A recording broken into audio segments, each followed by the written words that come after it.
Türkmenistanyň halk suratkeşi Durdy Bayramow çağalyk döwrüni ýetimler öýüne kynçylyklar içinde geçiren. Sunugata höwesi uly bolan Durdy Bayramow Ilaytada ýagta epes bolan çağalary köp kömek ederdi. Olar bilen günni geçirip türkmen halk erteklerini bile okamagy gowurardy. Durdy Bayramow watan söýüji bolup, watanyny janyndan edid görmegi çağalara öwrederdi. Kanada döwletiniň Toronto şäherine ýerleşen Durdy Bayramow adynaky muzeýine döreden eserleriniň ene toprağymyzy, türkmeniň milliligini we çyňur sunugaty görüp biler. Bizim bu proýektimiz Durdy Bayramowyň ýagty hatyrasyna bagyşlanýar. Türkmen halk ertekisi kimiň ýaşy uly.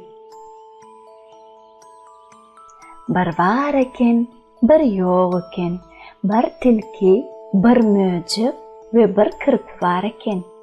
Bir gün möjük, tilki we kirpi gelip ýörkäle özlerine ýer ýaly bir olja tapypdyrlar. Tilki derrew seslenip, "Biz 3 sany tapan olja abymyz bolsa kiçi, bu biziň üçüýmize ýokam bolmaz.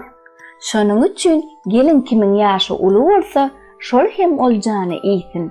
Hana aýdyň çaltyrak kim näçe ýaşynda?" Möjük. "Men 1000 ýaşymda" diýipdir. "Sen näçe ýaşyňda bolarsyň?" diýip tilki kirpiden sorapdyr. Kirpi bolsa oňa, "Biler bolsaňyz dostlar, entek ýeri çoýmak üçin gündüremänke, ýeri bolsa kiçirek topýalyka men 7 ýaşymdadym."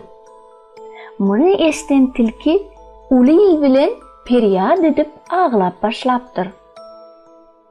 "Ýeri tilki dost, saňa näme boldy?" diýişip möjük bilen kirpi ýeňirgelenipdirler.